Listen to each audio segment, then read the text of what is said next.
हर किसी के मन में ये सवाल जरूर आता है कि केदारनाथ मंदिर को आखिर किसने और किस मकसद से बनाया।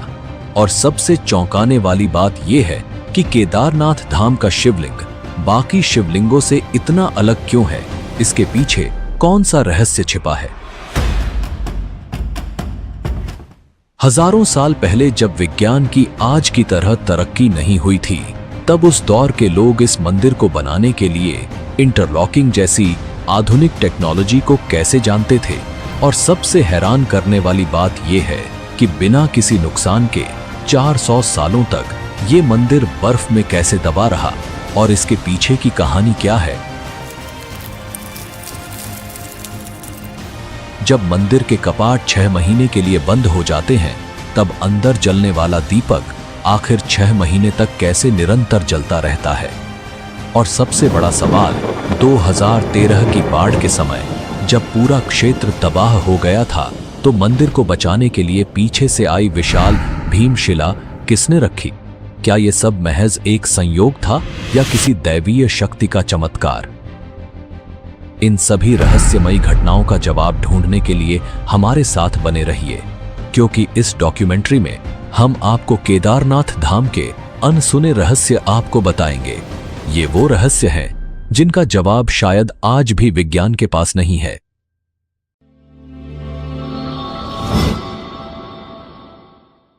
भारत के उत्तराखंड में बसा केदारनाथ धाम केवल एक मंदिर नहीं, बल्कि आस्था, रहस्य और चमत्कारों का अद्भुत संगम है।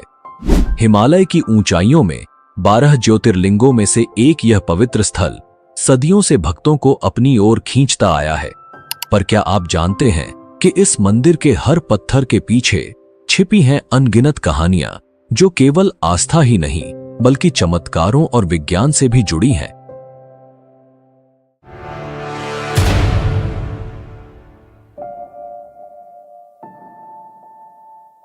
सोलह जून 2013 की वह काली रात, जब प्रकृति ने अपना तांडव दिखाया और उत्तराखंड के केदारनाथ में हर ओर विनाश कर दिया। लेकिन इसी विनाश के बीच एक ऐसा चमत्कार घटा जिसने लोगों की आस्था को और भी गहरा कर दिया।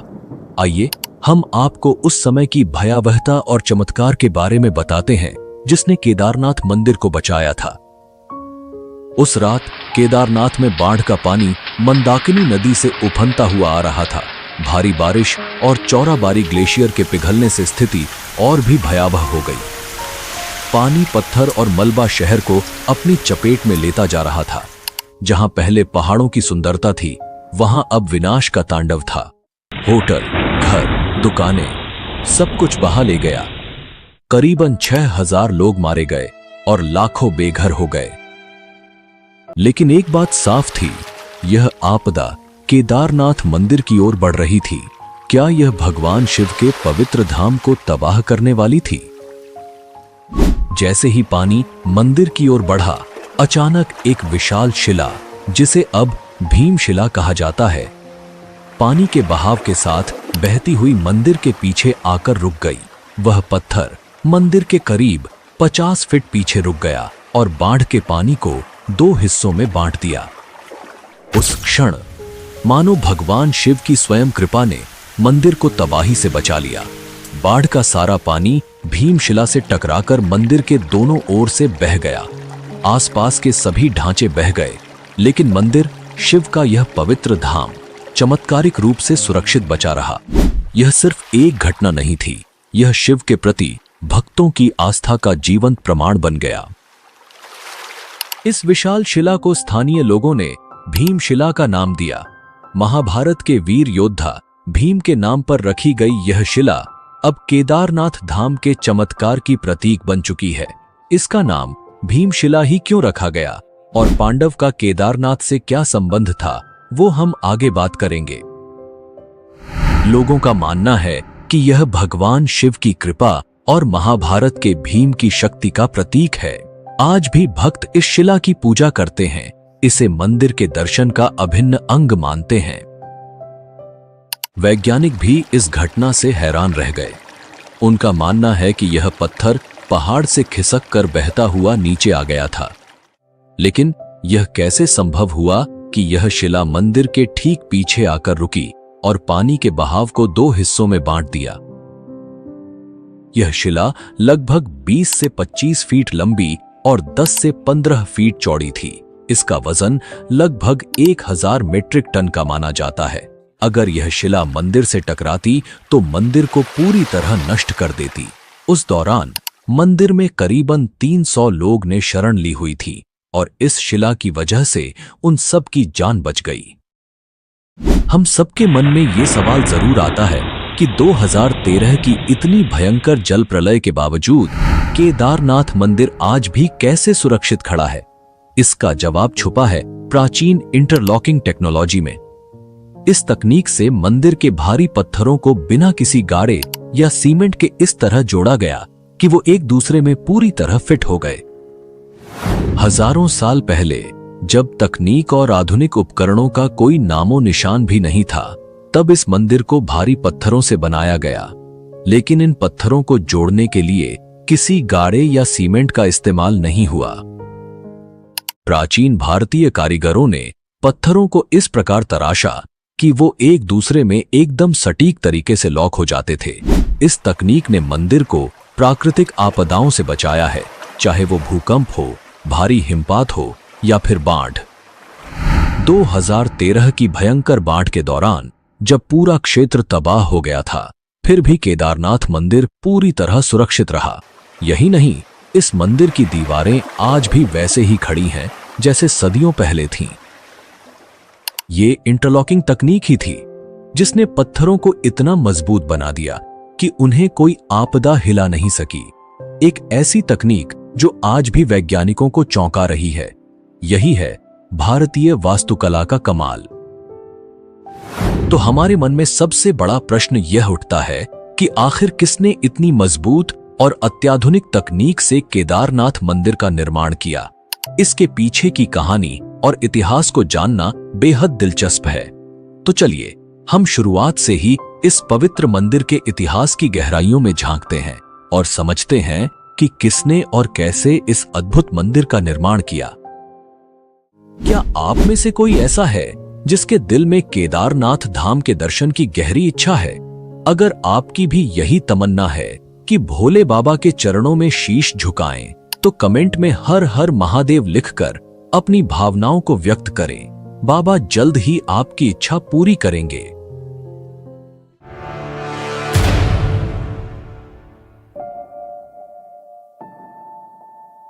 केदारनाथ मंदिर का निर्माण अत्यंत रहस्यमय और प्राचीन माना जाता है।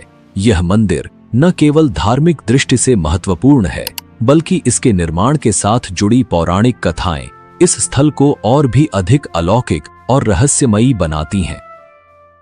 इसमें हम 3 कथा पर बात करेंगे, जिसमें सबसे प्रसिद्ध कथा है महाभारत की। तो आइए जानते हैं इस मंदिर के निर्माण के बारे में। धार्मिक ग्रंथों में वर्णित कथा के अनुसार महाभारत के युद्ध में विजय प्राप्त करने के बाद युधिष्ठिर को हस्तिनापुर का राजा घोषित किया गया। लगभग 4 दशकों तक उन्होंने हस्तिनापुर पर शासन किया। एक दिन पांडव भगवान श्री कृष्ण के साथ बैठकर महाभारत युद्ध की समीक्षा कर रहे थे। उस समय पांडवों ने श्री कृष्ण से कहा, हे नारायण, हम भाइयों पर अपने बंधु बांधवों और गुरुजनों की हत्या का कलंक है। इस कलंक को कैसे मिटाया जाए? श्री कृष्ण ने उत्तर दिया, भले ही तुमने युद्ध में विजय प्राप्त की हो, लेकिन तुमने अपने बंधु बांधवों का वध किया है और इसके कारण तुम पाप के भागी बने हो। इन पापों से मुक्ति सिर्फ महादेव ही दिला सकते हैं। इसलिए अब समय आ गया है कि तुम महादेव की शरण में जाओ। इसके बाद श्री कृष्ण द्वारका लौट गए और पांडव पापों से मुक्ति के लिए चिंतित रहने लगे। उसी दौरान पांडवों को खबर मिली कि भगवान श्री कृष्ण ने अपना देह त्याग दिया है। इस दुखद समाचार ने पांडवों को झकझोर दिया। अब जब उनके सदा के सहायक कृष्ण भी नहीं रहे, पांडवों ने अपने राज्य परीक्षित को सौंप दिया और द्रौपदी सहित भगवान शिव की तलाश में निकल पड़े। सबसे पहले पांडव काशी पहुंचे, लेकिन वहां भोलेनाथ के दर्शन नहीं हुए। वे कई अन्य स्थानों पर भी गए, परंतु जहां भी पांडव पहुंचते, शिवजी वहां से चले जाते। इस खोज में वे एक दिन हिमालय तक आ पहुंचे। तब भगवान शिव ने पांडवों को आता देख नंदी का रूप धारण कर लिया और पशुओं के झुंड में चले गए।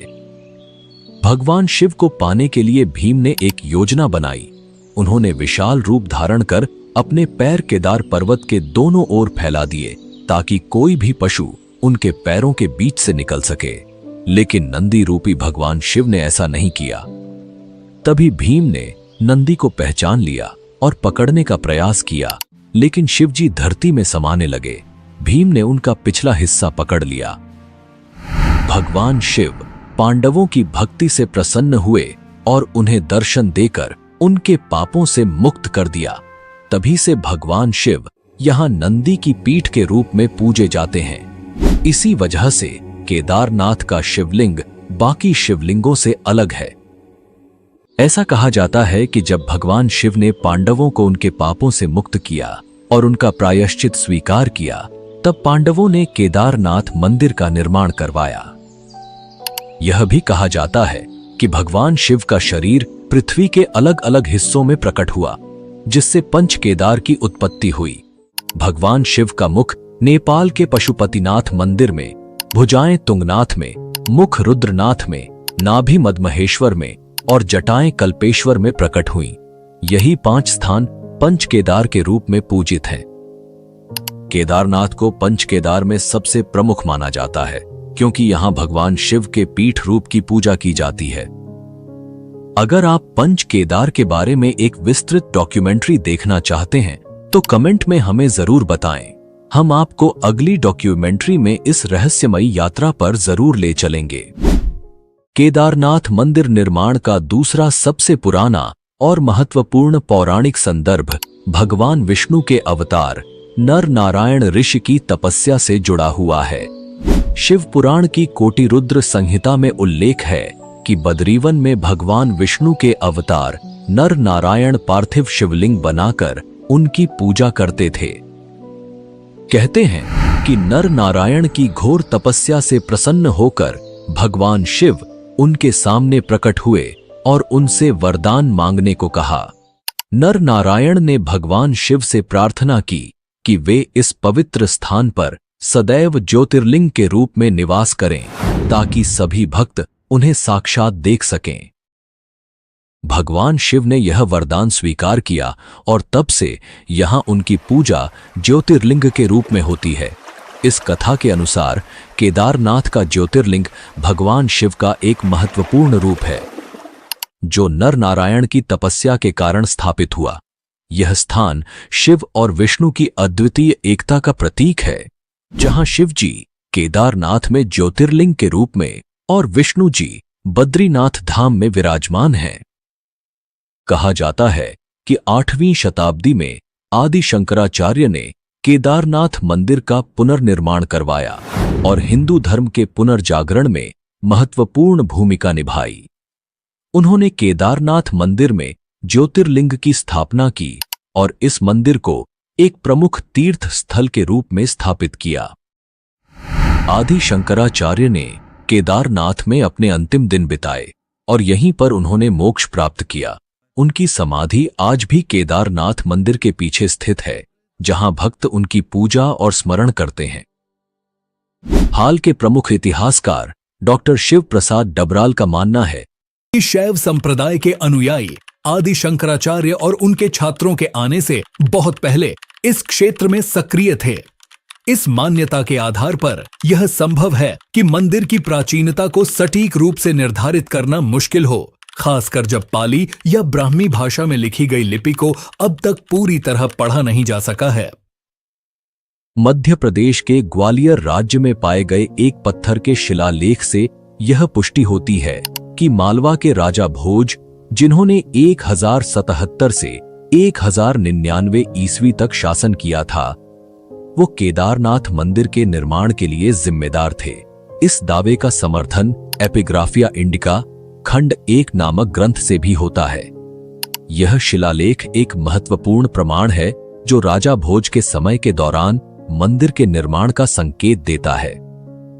साल 1882 में लिखे गए हिमालयन गजेटियर के अनुसार केदारनाथ मंदिर का एक बड़ा हिस्सा पत्थर से निर्मित है, जिसमें सोने का मुलम्मा चढ़ा हुआ एक टॉवर गर्भगृह की छत पर मौजूद है।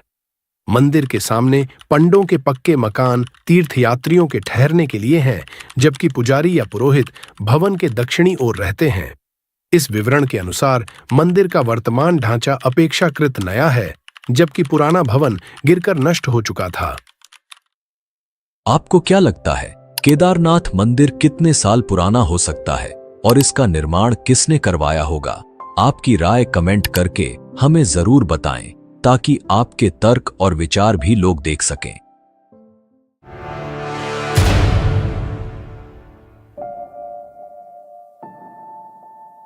अब हम आपको एक ऐसे अध्याय में लेकर जा रहे हैं जो आपको हैरान कर देगा। यह केदारनाथ धाम के इतिहास का वो हिस्सा है जब यह भव्य मंदिर 400 साल तक बर्फ में दबा रहा और फिर भी सुरक्षित बचा रहा। यह कैसे संभव हुआ? क्या यह भगवान शिव की कृपा थी या प्रकृति के अद्भुत विज्ञान का चमत्कार? इस रहस्य को समझने के लिए हमें इतिहास के पन्नों में और गहरे उतरना होगा। ऐसा कहा जाता है कि 13वीं से 17वीं शताब्दी तक केदारनाथ मंदिर लगभग 400 वर्षों तक बर्फ की मोटी परत के नीचे दबा रहा। इसे छोटा हिमयुग भी कहा जाता है, जब हिमालय में ग्लेशियरों का विस्तार इतना बढ़ गया था कि केदारनाथ धाम जैसे बड़े क्षेत्र पूरी तरह बर्फ में समा गए। लेकिन सबसे चौंकाने वाली बात यह है कि इतने वर्षों तक बर्फ के नीचे दबे रहने के बावजूद मंदिर की संरचना को कोई गंभीर नुकसान नहीं पहुंचा। देहरादून स्थित Wadia institute of Himalayan geology के वैज्ञानिकों ने इस रहस्य पर गहन अध्ययन किया। वैज्ञानिक विजय जोशी के नेतृत्व में इस क्षेत्र की गहन जांच की गई और यह पाया गया कि मंदिर की दीवारों और पत्थरों पर आज भी बर्फ के दबाव और हिमनदीय गतिविधियों के निशान साफ देखे जा सकते हैं। लेकिन जो सबसे खास बात सामने आई वह थी मंदिर की पत्थरों की लुमिनेसेंस डेटिंग, जिससे यह प्रमाणित हुआ कि मंदिर उस दौर में बर्फ के नीचे दबा रहा। तो क्या यह केवल स्थापत्य कौशल था या कोई और रहस्यमय शक्ति? केदारनाथ मंदिर की मजबूत संरचना ने इसे बर्फ के नीचे दबने के बावजूद पूरी तरह से सुरक्षित रखा। मंदिर का निर्माण विशाल पत्थरों से हुआ है, जिन्हें इंटरलॉकिंग तकनीक से जोड़ा गया है। बिना सीमेंट के इन पत्थरों की आपस में जकड़ इतनी मजबूत थी कि बर्फ का भारी दबाव भी इसे हिला नहीं सका। दोस्तों, अगर आपको हमारी वीडियो पसंद आ रही है तो अभी लाइक करें और चैनल को सब्सक्राइब करना न भूलें। आपका एक लाइक और सब्सक्रिप्शन हमें और भी बेहतर कंटेंट लाने में मदद करेगा।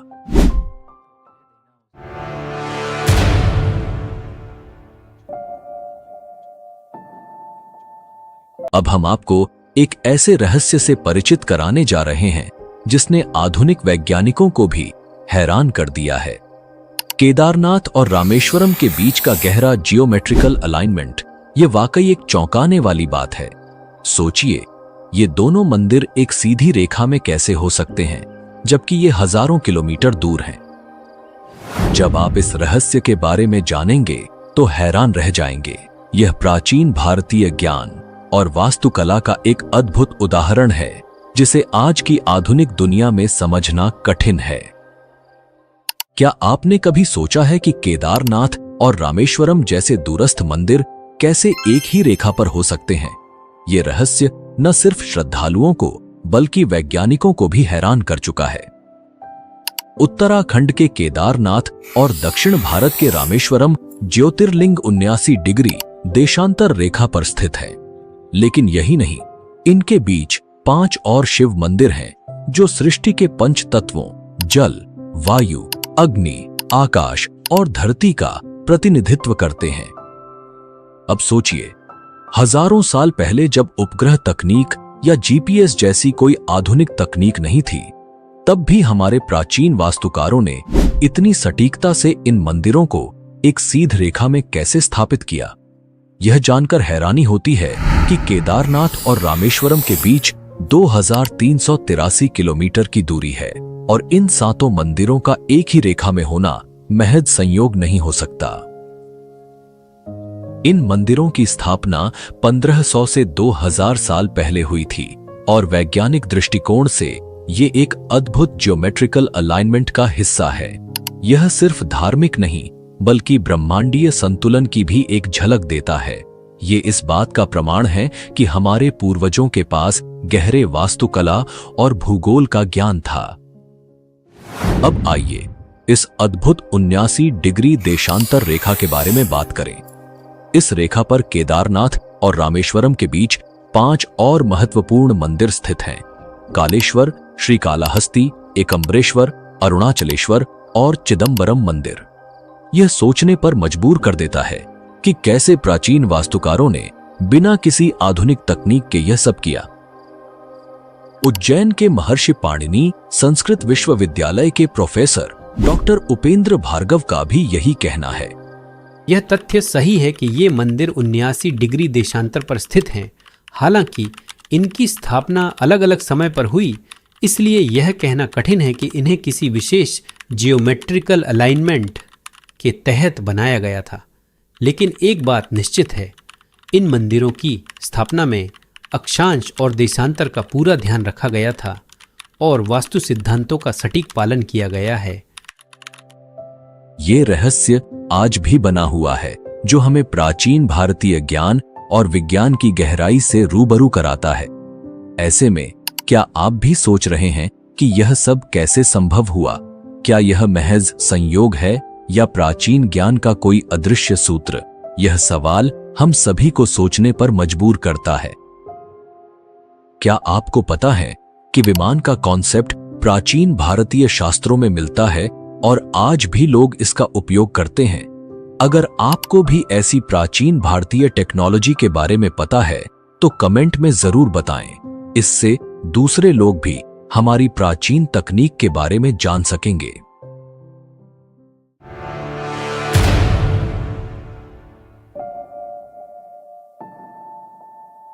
चलो अब हम केदारनाथ के उस रहस्य की बात करते हैं जो सालों से भक्तों और वैज्ञानिकों को हैरान कर रहा है। हर साल जब केदारनाथ मंदिर के कपाट सर्दियों में बंद हो जाते हैं तो मंदिर के अंदर जलने वाला दीपक अगले 6 महीने तक बिना बुझा रहता है।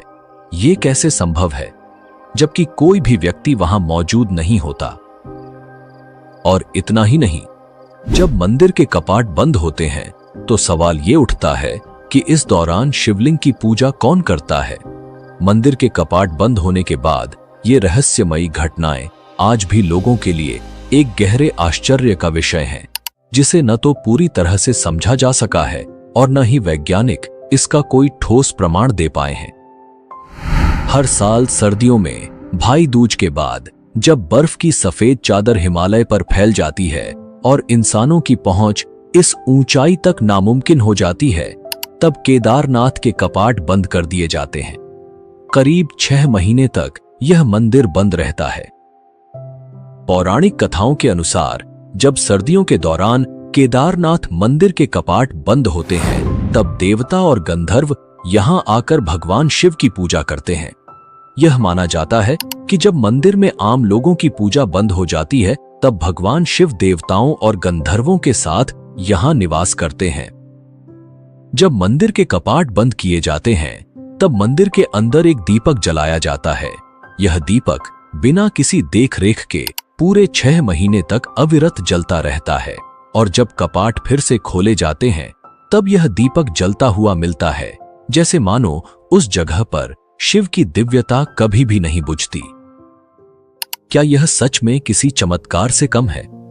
एक ऐसा दीपक जो इंसानों की अनुपस्थिति में भी लगातार जलता रहता है और वह भी महीनों तक। इस रहस्यमयी घटना ने भक्तों के दिलों में गहरा विश्वास पैदा किया है। लिए यह इस बात का प्रमाण है कि भगवान शिव की उपस्थिति यहाँ हर समय बनी रहती है और जब इंसान दूर होते हैं तब भी यह धाम खाली नहीं होता, क्योंकि देवताओं का आगमन होता है। वैज्ञानिक दृष्टिकोण से 6 महीने तक जलने वाला दीपक और मंदिर की स्वच्छता अभी भी एक रहस्य है। कैसे संभव है कि इतने लंबे समय तक कोई दीपक बिना किसी बाहरी मदद के जलता रहे और कपाट खुलने के बाद मंदिर की सफाई और व्यवस्था ज्यों की त्यों मिलती है, मानो कोई वहां नियमित पूजा करता रहा हो। वैज्ञानिक अभी भी इस घटना को पूरी तरह से समझने में असमर्थ हैं। कपाट बंद होने के दौरान भगवान शिव की प्रतिमा और मंदिर से जुड़े धार्मिक प्रतीक, जिन्हें दंडी कहा जाता है, को विशेष सम्मान के साथ ऊखीमठ ले जाया जाता है। ऊखीमठ उत्तराखंड का एक पवित्र स्थल है, जहां भगवान केदारनाथ के विग्रह को सर्दियों के दौरान सुरक्षित रखा जाता है। वहां भगवान शिव की पूजा 6 महीने तक नियमित रूप से जारी रहती है। ऊखीमठ वह स्थान है जहां मंदाकिनी और अलकनंदा नदियां मिलती हैं और इसे केदारनाथ के शीतकालीन धाम के रूप में जाना जाता है। मंदिर के मुख्य पुजारी और अन्य पुरोहित ससम्मान भगवान शिव की प्रतिमा को लेकर पहाड़ के नीचे ऊखीमठ जाते हैं। यह प्रक्रिया विशेष मंत्रोच्चारण और अनुष्ठानों के साथ की जाती है। केदारनाथ मंदिर की पूजा व्यवस्था बहुत ही विशेष और प्राचीन परंपराओं से जुड़ी हुई है। इस मंदिर में पूजा का संचालन विशेष रूप से कर्नाटक के वीराशैव जंगम समुदाय के पुजारियों द्वारा किया जाता है, जिन्हें रावल कहा जाता है। रावल पुजारी यहाँ के मुख्य पुजारी होते हैं और भगवान शिव के सभी अनुष्ठानों का संचालन करते हैं। यह परंपरा सदियों पुरानी है और पीढ़ी दर पीढ़ी चली आ रही है। रावल पुजारी कर्नाटक के इसी समुदाय से चुने जाते हैं और उनके परिवार के लोग ही इस विशेष भूमिका को निभाते हैं। खास बात यह है कि केदारनाथ मंदिर के सभी प्रमुख अनुष्ठान कन्नड़ भाषा में ही संपन्न होते हैं। यह परंपरा प्राचीन काल से चली आ रही है और आज भी इसका पूरी श्रद्धा और विधि से पालन किया जाता है। पुराणों में एक और रहस्य बताया गया है कि एक दिन केदारनाथ और बद्रीनाथ लुप्त हो जाएंगे। माना जाता है कि जब नर और नारायण पर्वत आपस में मिल जाएंगे, तब इन दोनों धामों का मार्ग पूरी तरह बंद हो जाएगा और भक्त इन धामों के दर्शन नहीं कर पाएंगे। इसके बाद भविष्य में भविष्य बद्री और भविष्य केदार नामक नए तीर्थ स्थलों का उद्गम होगा। यह भविष्यवाणी हिंदू धर्म ग्रंथों में वर्णित है और इसे एक दिव्य संकेत के रूप में देखा जाता है। धार्मिक मान्यताओं के अनुसार यह घटना आने वाले युगों में घटित होगी और इससे भक्तों को नए तीर्थ स्थलों के दर्शन करने का अवसर मिलेगा। तो यह था केदारनाथ मंदिर का वह रहस्य, भीमशिला का चमत्कार, मंदिर का अलौकिक निर्माण, 400 साल तक बर्फ में दबे रहना, देवताओं और गंधर्वों की पूजा, 6 महीने तक अविरत जलने वाला दीपक और भक्तों की अटूट आस्था। ये सब सिर्फ एक धार्मिक कथा नहीं है, बल्कि उस अलौकिक शक्ति का प्रतीक है जो भगवान शिव के इस पवित्र धाम को अनंत काल तक पावन बनाए रखती है। यह मंदिर हमें एक ओर वैज्ञानिक रहस्यों से हैरान करता है, तो दूसरी ओर हमारी आस्था को और भी मजबूत बनाता है। अगर आपको ये डॉक्यूमेंट्री पसंद आई हो तो हमें कमेंट में अपना फीडबैक जरूर बताएं, और अगर आपने चैनल को अभी तक सब्सक्राइब नहीं किया है तो जल्दी से कर लीजिए, ताकि ऐसी ही रोचक और रहस्यमयी डॉक्यूमेंट्री आपको मिलती रहे। मिलते हैं अगली डॉक्यूमेंट्री में, तब तक के लिए धन्यवाद। जय हिंद, जय भारत।